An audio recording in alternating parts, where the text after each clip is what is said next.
गोपिका जना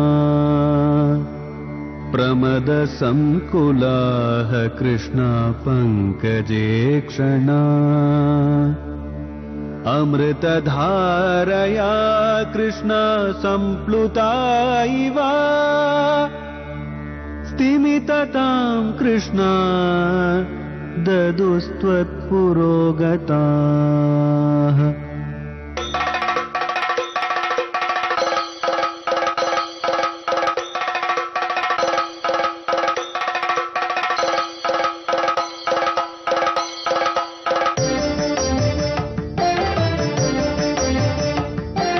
குருவாயூரப்பனா கோகுலத்து மன்னனா குழந்தையாக கோலம் தரும் மாமாய வண்ணனா நாராயணீயமெனும் நல்விருந்தின் நாதனாம் நாமரசத்தேன் இனிமை கூட்டுகின்ற ஆயனாம் நாராயணா ஸ்ரீமன் நாராயணா நாராயணா ஸ்ரீமன் நாராயணா நாராயணா ஸ்ரீமன் நாராயணா நாராயண பட்டதிரி உருகும் பரமனா நலம் தரும் நாராயணீயம் அருள் வழங்குமே தினம் நம்மை காக்குமே.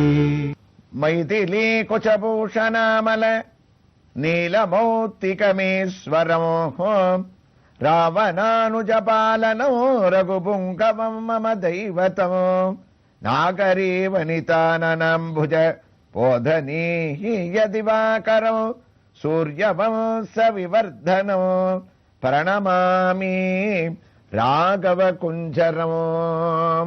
நாராயணியத்தில் துருவன் துருவபதத்தை நோக்கி சென்றிருக்கக்கூடிய ஒரு வைபவத்தை அவ அம்மா ஒரு சுனீதி ஒரு விமானத்திலையும் துருவன் ஒரு விமானத்திலையும் போயிட்டு இருக்கான்னு பட்டத்திரியை அனுபவிச்சுருக்கார். அதே சந்தர்ப்பத்தில் நாம் இப்போது தரிசித்துக் கொண்டிருக்கக்கூடிய ஒரு திருக்கோயில் சென்னையில் திருவெற்றியூரை அடுத்த காலடிப்பேட்டையில் அமைந்திருக்கக்கூடிய கல்யாண வரதராஜ பெருமாள் பவளவண்ணன் திருக்கோயில். இந்த திருக்கோயிலானது திருவத்தியூர் பஸ் நிலையத்திலிருந்து சுமார் 1/2 கிலோமீட்டர் தூரத்திலே அமைந்திருக்கக்கூடிய இத்திருக்கோயிலில் நாம் ஒவ்வொரு சன்னதியாக தரிசிப்பதற்காக வலம் வந்து கொண்டிருக்கின்றோம். இதோ ஆச்சரியமான ஸ்ரீராமச்சந்திர மூர்த்தி இங்கு சீதை பிராட்டியுடனும் லக்ஷ்மணனுடன் தனி சன்னதியாக எழுந்தருளியிருக்கின்றார். இந்த திருக்கோயில் சுமார் 500 ஆண்டுகளுக்கு மேல் பழமை வாய்ந்த திருக்கோயிலாக மகான்கள் வர்ணித்தாலும் இதை பற்றி ஒரு தலவரலாறானது அழகாக கூறப்படுகின்றது. ஆங்கிலேயருடைய காலத்திலே கல்லட் என்பவரிடத்திலே வீரராகவன் என்ற ஒருவர் காஞ்சி வரதராஜ பெருமானிடத்திலே மிகவும் பக்தியை கொண்டு அவர்களுடைய அரசாங்கத்திலே வேலை செய்தாராம். தினமுமே இவர் காஞ்சிபுரத்திற்கு சென்று பெருந்தேவி தாயாரையும் வரதராஜ பெருமாளையும் தரிசித்து காஞ்சிபுரத்தில் உள்ள பவளவண்ண பெருமாள் அதாவது ஸ்ரீ கிருஷ்ணனையும் பவளவண்ணனாக தரிசனம் செய்து திருவத்தியூருக்கு திரும்புவாராம். தினமுமே அலுவலகத்திற்கு தாமதமாக வந்து கொண்டிருந்த இவரை கெல்லட் அவர்கள் கூட்டு ஒரு நாள் கண்டித்த போது இவர் தீர்மானமாக சொன்னார், வரதராஜ பெருமாளுடைய திவ்ய தரிசனத்தை நான் அடையாமல் நான் இங்கு வரமாட்டேன் என்று. அவருடைய பக்தியை பார்த்து வியந்த ஆங்கிலேய கவர்னர், நான் உனக்கு இந்த இடத்திலேயே ஒரு வரதராஜ பெருமாளுடைய திருக்கோயிலை கட்டி தருகிறேன், உனக்கு இங்கு தரிசனம் செய்து கொண்டிருப்பதற்கு சம்மதமா என்று கேட்டவுடன் அவரும் சம்மதத்தை தெரிவிக்கவே அவ்வாறு எழுந்த திருக்கோயில் இது என்றும் வரதராஜ பெருமாள் கல்யாண வரதராஜ பெருமாளாகவும் இவர் தரிசித்த பவளவண்ண பெருமாள் இங்கு உற்சவமூர்த்தியாகவும் இங்கு கோயில் அமைக்கப்பட்டு காட்சி தருவது என்பது இத்திருக்கோயிலின் ஒரு பெரிய சிறப்பாகும். இதோ ராமர் சன்னனுடைய திவ்ய தரிசனத்திற்காக உள்ளே நுழைகின்றோம்.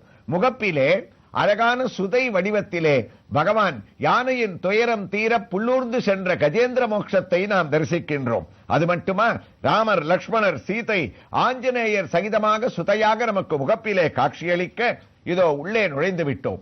மூலமூர்த்தியை தரிசிக்க நமக்கு படமெடுப்பதற்கு அனுமதி இல்லாவிட்டாலும் உற்சவமூர்த்தியினுடைய திவ்ய தரிசனத்தை நாம் அடைகின்றோம். உற்சவமூர்த்தியான ஸ்ரீராமச்சந்திரமூர்த்தி ஒருபுறம் கோதண்டத்தை கையிலே தாங்கிக் கொண்டு அம்பு கிரீடத்துடனும் தோல் கண்டார் தோளே கண்டார் என்ற ரூபத்துடன் அழகிய திருமுகத்தை தரிசிக்கின்றோம். சாந்தமான திருமுகம், தாமரை பீடத்தின் மேல் அழகாக அடைந்தவருக்கு அருளக்கூடிய திருவடியினுடைய ஒரு தரிசனம், கோதண்டத்தை தாங்கக்கூடிய கம்பீரம், வலதுபுறத்திலே சீதா தேவியானவள் நின்ற திருக்கோலத்திலே ராமனுக்கு ஏற்ற சீதையாக இடது கையிலே தாமரை பூவை வைத்துக் கொண்டு காட்சியளிக்க, மற்றொரு புறத்திலே லக்ஷ்மண சுவாமி தானும் நின்ற திருக்கோலத்திலே இதோ கிரீடம், வில், அம்பு முதலியவற்றுடன் ராமன் பின்பு பிறந்தானும் உளன் என்ற இளையாழ்வானாக நமக்கு சேவையை சாதிக்கின்றார். மாலைகளை சாற்றிக் கொண்டும் மாலைகளை கலைந்தும் சேவை சாதிக்கக்கூடிய இவர்களுக்கு அருகிலேயே ஆஞ்சநேய சுவாமி ராம பக்த தாசனாக இரு கைகளை கூப்பிக்கொண்டு நின்ற திருக்கோலத்திலே நமக்கு கிரீடத்தையும் தரித்துக் கொண்டு அழகாக காட்சி அளிக்கின்றார். சீதா லக்ஷ்மண ஹனுமத் சமேத ஸ்ரீ ராமச்சந்திரமூர்த்தியின் உயர்ந்த திவ்ய தரிசனத்தோடு நாம் நாராயணியத்திற்கு திரும்பிவிட்டோம். பட்டத்திரியும் 17வது தசகத்தின் 11வது ஸ்லோகத்தை துருவ பதத்தினுடைய பெருமையை சொல்லி அழகாக பூர்த்தி செய்கின்றார். குருவாயூரப்பா, அந்தே பவத் புருஷ நீத விமான ஜாதோஹ மாத்ரா சமம் துருவபதே முதிதோ யமஸ்தே ஏவம் ஸ்வபிருத்ய ஜன பாலன லோலதீஸ்தோ வாதாலயாதிப நிரோதி மமமயோகானே. தாயார் ஒரு விமானம், தான் ஒரு விமானமாக இவர் கிளம்புறார். அப்படி கிளம்பி போகக்கூடிய வழியில யமம், நியமம், ஆசனம், பிராணாயாமம், பிரத்யாகாரம், தாரணை, தியானம், சமாதி என்ற இத்தனை நிலைகளை கடந்தனால தான் இவருக்கு பத்ரிகாசிரமத்தில் இந்த விமானத்தில் ஏறக்கூடிய பாக்கியமானது கிடைச்சது.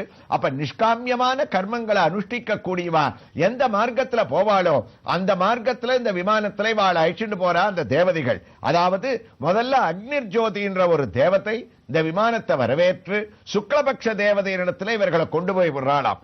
சுக்லபக்ஷ தேவதையினிடத்திலிருந்து உத்தராயண அபிமானி தேவதை அவர்களிடத்துல போய் சேர்றார். அங்கேருந்து துருவனுடைய உயர்ந்த இந்த விமானம் வெண்சுடர் மண்டலத்துக்குள்ள நுழையிறது. அந்த வெண்சுடர் மண்டலத்துல காண கிடைக்காத காட்சிகளை எல்லாம் தரிசித்துண்டு அதுக்கு அடுத்ததாக தன்சுடர் மண்டலத்துக்குள்ள இந்த விமானம் நுழையிறது. கடைசியாக எல்லா விதமான கிரகங்களும் இருக்கக்கூடிய ஒரு இடத்துல நட்சத்திர கூட்டங்கள் பிரகாசிக்கக்கூடிய ஒளி வீசக்கூடிய உயர்ந்த இடத்துல மகாவிஷ்ணு என்ன பண்ணார், துருவனுக்காக ஒரு ஆகாய மண்டலத்துல துருவபதம் அப்படின்ற ஒரு இடத்தை சிருஷ்டி பண்ணி வச்சிருக்காராம். இவன் போய் அந்த இடத்துல உட்கார்ந்தா நட்சத்திரங்கள் அந்தந்த இடத்துல, கிரகங்கள் அங்கங்க இடத்துல உட்காரச்சே அந்த மண்டலம் சூரிய மண்டலம் சந்திர மண்டலம்னு நம்ம சொல்ற மாதிரி இவன் பண்ண ஒரு புண்ணியம். குருவாயூரப்பா, இவனுக்கு மாத்ரா சமம் துருவபதே முதிதோ யமஸ்தே, துருவபதம்னு ஒரு பதத்தை இவனுக்கு உண்டாக்கினார்.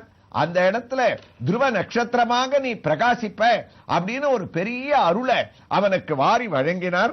அந்த ஏவம் சுப்ரத்யஜன பாலனலோலதீஸ்தம், எல்லாருக்கும் கவலையை போக்கக்கூடிய உயர்ந்த குருவாயூரப்பா, அவனுக்கு இப்படிப்பட்ட ஒரு பதத்தை நீ கொடுத்தியேன்னு சொல்லி துருவனுடைய சரித்திரத்தை கேட்டவாளுக்கு என்ன பலன் நமக்கு கிடைக்க போறதுன்னு சொல்லி கடைசி வரைய அழகான இந்த சரித்திரத்தை பூர்த்தி பண்ண போறாராம். துருவ சரித்திரம் நமக்கு ஒரு சின்ன ஒரு சரித்திரம் தான். அவன் அப்பா மடியில ஏறி உட்கார போனா, சித்தி புடிச்சு தள்ளினா, அம்மா சொன்னா மகாவிஷ்ணுவை குறிச்சு தபஸ் பண்ணுன்னு மகாவிஷ்ணு பிரத்யட்சமானார். காட்டுக்கு வந்தா அவ அப்பா மன்னிப்பு கேட்டு ராஜ்யத்தை அவங்கிட்ட ஒப்படைச்சுட்டு இவர் காட்டுக்கு போயிட்டார். 36,000 வருஷம் இவன் பரிபாலனம் பண்ணா.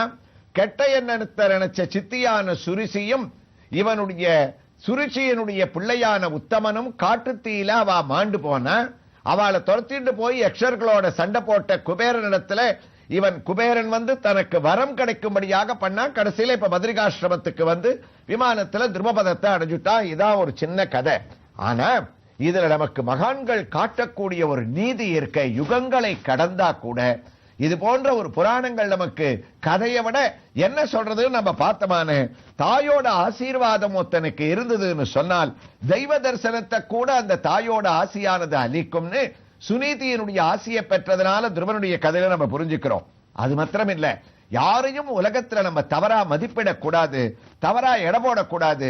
சின்ன குழந்தையோ பெரியவனோ அவர்களிடத்துல பொறாமை இல்லாத நல்ல சுபாவம் இருக்கணும்னு நமக்கு புரியுது. எப்படி அந்த சித்தியான சுருச்சி துருவனை பார்த்து இகழ்ந்து பேசுறதுனால தான் அவளுக்கும் நல்ல கதி கிடைக்கல.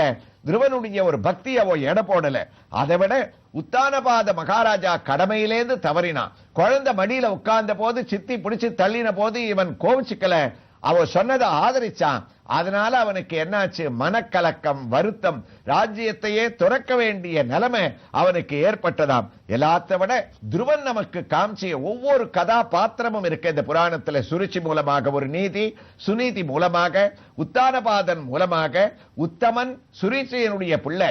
ஒரு குடும்பத்துல தாயார் சரியா இல்லைன்னு சொன்னா அந்த பிள்ளையும் சந்ததியும் சரியா இருக்காது, அவர்களுக்கு கடைசி காலத்துல நல்ல கதி கிடைக்காதுன்றது சுருச்சி மூலமாகவும் உத்தானபாதம் மூலமாகவும் நம்ம தெரிஞ்சுக்கிறோம். துருவன் நமக்கு கேட்கவே வேண்டாம். மகாவிஷ்ணுவனிடத்துல திடமான நம்பிக்கை, மன உறுதி, இது குரு கடாட்சம். நாரதர் தானே வந்து அவனுக்கு ஓம் நமோ பகவதே வாசுதேவாயான்ற மந்திரத்தை உபதேசம் பண்ணார். இது 3 ஒத்தனுக்கு கிடைச்சிருத்துன்னு சொன்னால் அவனுக்கு ரொம்ப சுலபமாக 5 மாசத்துல தெய்வ தரிசனமானது கிடைக்கும். குருவருள் திருவருளை விட நமக்கு முக்கியமாக இருக்கின்றதும்.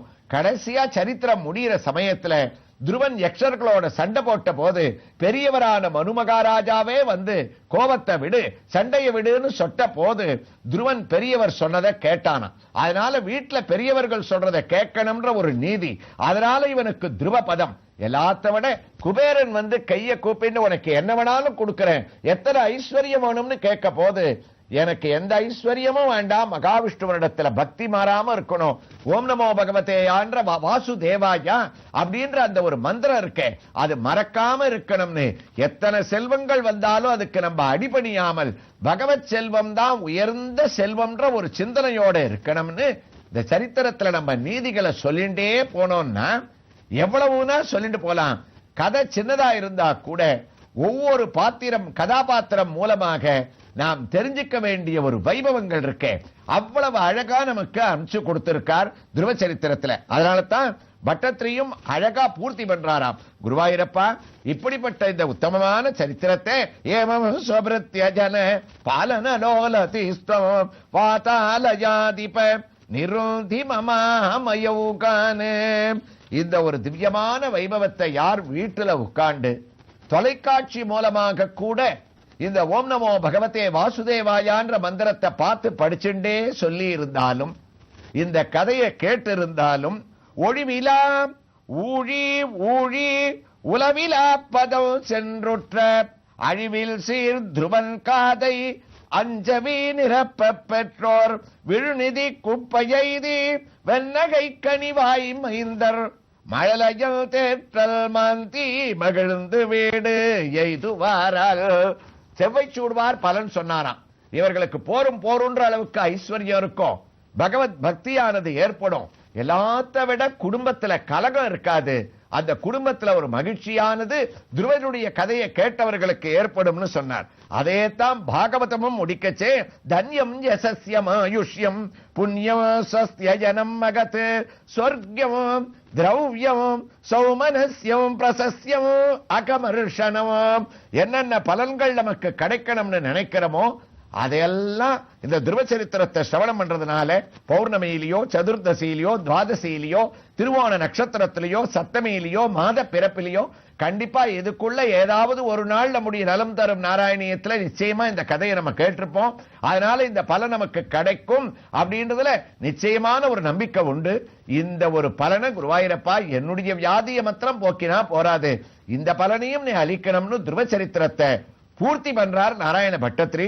அதனுடைய தமிழ் பாசுரத்தை நம்ம பார்த்தோம்னா, அந்தினாலில் தாயுடனே அமைவாய் உங்கள் ஏவலர்கள் முந்திக் கொணர்ந்த விமானத்தில் முனைந்தே ஏறி துருவபதத்தாய் ஆனந்த வடிவாய் அமைத்ததனால் நம் குருவாயூர் பரமா சிந்தை பணிவோர் பாலிலகும் தேவனோய் தீர்த்து அருளுகவே என்று தமிழ் நாராயணத்தினுடைய பாசுரமும் இந்த சரித்திரத்தை முடிச்சு வைக்கிறது. துருவ சரித்திரத்தை கேட்ட எல்லாருக்கும் சகலவிதமான ஒரு நன்மைகளும் ஏற்படும்னு சொன்ன பட்டத்திரி 18வது தசகத்தை தொடர இருக்கார். அதை எவ்வாறு ஆரம்பிக்கிறார், அதனுடைய சரித்திரம் என்ன என்ற ஒரு வைபவங்களை எல்லாம் இந்த திருக்கோயிலிலே மற்றொரு சன்னதியின் திவ்ய தரிசனத்தோடு தொடர்ந்து கேட்கலாம். ஸ்ரீ கிருஷ்ணாய துப்யம் நமகா.